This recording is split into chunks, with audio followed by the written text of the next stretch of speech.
మీ business ఏదైనా మీ ఊర్లో promotion చేయాలంటే అది సుమన్ టీవీతోనే సాధ్యం. ఇప్పుడే సంప్రదించండి. ప్రజలందరికీ నమస్కారం. ప్రజా జీవితంలో సమస్యలు అనేది నిరంతరం. సమస్యల పరిష్కారానికి ప్రభుత్వాలు కానీ, ప్రభుత్వ అధికారులు కానీ, ప్రభుత్వ యంత్రాంగం కానీ నిరంతరం పనిచేయాల్సినటువంటి బాధ్యత ప్రజాప్రతినిధుల మీద, ప్రభుత్వ అధికారుల మీద ఎప్పుడు కూడా ఉంటూనే వస్తుంది. అందులో భాగంగా చంద్రబాబు నాయుడు గారి నాయకత్వంలో పనిచేస్తున్నటువంటి కూటమి ప్రభుత్వం ప్రజా సమస్యల పరిష్కారానికి మొదటి ప్రాధాన్యత ఎప్పుడు కూడా ఇస్తూనే వస్తున్నాం. గడిచిన 16 నెలల్లో మీరు గమనిస్తే పబ్లిక్ గ్రీవెన్స్ రీడ్రెసల్ సిస్టమ్ అనేది సీఎంఓ దగ్గర నుంచి మొదలు పెడితే కలెక్టరేట్ వరకు అంతే స్థాయిలో, నియోజకవర్గ స్థాయిలో కూడా పలుమార్లు నిర్వహించడం జరిగింది. ఈసారి నియోజకవర్గంలో, మన కదిరి నియోజకవర్గంలో అమ్మడుగురు మండలంతో కలిపి 7 మండలాలకు కదిరి మున్సిపాలిటీకి కలిపి జిల్లా అధికారి అయినటువంటి జిల్లా మ్యాజిస్ట్రేటు కలెక్టర్ గారు, సత్యసాయి జిల్లా కలెక్టర్ గారు, సత్యసాయి జిల్లా ఎస్పీ గారు సోమవారం దినం అంటే 27వ తారీఖు ఉదయం 9:30 నుంచి ప్రజా సమస్యల పరిష్కారానికి, ప్రజా ఫిర్యాదులు స్వీకరించడానికి మన నియోజకవర్గానికి రానున్నారు. ఆర్డీఓ ఆఫీస్ వేదికగా ప్రభుత్వ అధికారులందరూ కూడా, నియోజకవర్గ ప్రభుత్వ అధికారులందరూ, అన్ని శాఖలకు చెందినటువంటి వాళ్ళు కూడా అందుబాటులో కూడా ఉంటారు. కాబట్టి ఈ అవకాశాన్ని కూడా ప్రజలందరూ కూడా మీ సమస్యల పరిష్కారం కోసం వినియోగించుకోమని చెప్పేసి కోరుతా ఉన్నాం.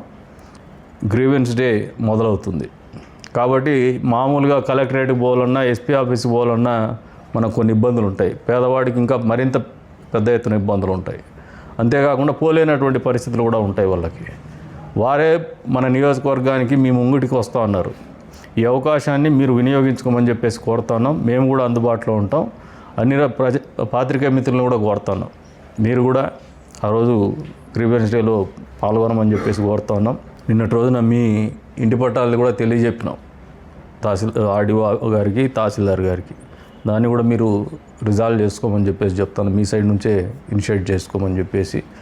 అంతేకాకుండా బైపాస్ రోడ్డుది కూడా త్వరితగతిన పరిష్కారం చేస్తాం. ఏదైతే పీజీసీఎల్ దగ్గర ఆ టవర్ ఎరెక్షన్స్ ఏవైతే ఉన్నాయో దానికి ల్యాండ్ అక్విజిషన్లో కొన్ని ఇబ్బందులు ఉన్నాయి, తలెత్తున్నాయి. కాంట్రాక్టరు, ఇంజనీర్లని, అదేవిధంగా రెవెన్యూ అథారిటీస్ని సమన్వయం చేసుకుని మీటింగ్ పెట్టుకున్నాం. సమన్వయ మీటింగ్ ఉదయం. దాంట్లో కొంచెం ఒక నిర్ణయం తీసుకున్నాం. త్వరితగతిని దాన్ని కూడా పూర్తి చేస్తామని చెప్పేసి ప్రజలకు కూడా తెలియజేస్తున్నాం. తద్వారా ట్రాఫిక్ సమస్యలు ఏదైతే ఉన్నాయో కదిరిలో దాన్ని తొలగించుకునే దిశగా అడుగులేస్తున్నామని చెప్పేసి కూడా ప్రజలకు తెలియజేస్తున్నాం. ఎందుకంటే దాదాపు 250 కోట్ల ప్రభుత్వ ధనం, ప్రజాధనం. అది ప్రధానమంత్రి గారు ఆ రోడ్డును ప్రారంభించినటువంటి పరిస్థితి. మనం ఒక ఎండ్లో అయితే కంప్లీట్ చేయగలిగినాం. ఈ ప్రభుత్వం వచ్చిన తర్వాత చంద్రబాబు నాయుడు గారి నాయకత్వంలో మరి ఇంకో వైపున కూడా అది పూర్తి అవుతేనే దాదాపు కదిరికి ఎప్పటి నుంచో ఉన్నటువంటి ట్రాఫిక్ సమస్య తీరేటువంటి పరిస్థితులు ఉంటాయని చెప్పేసి బలంగా నమ్ముతున్నాం. అది పరిష్కరిస్తామని చెప్పేసి కూడా ప్రజలకు తెలియజెప్తాం.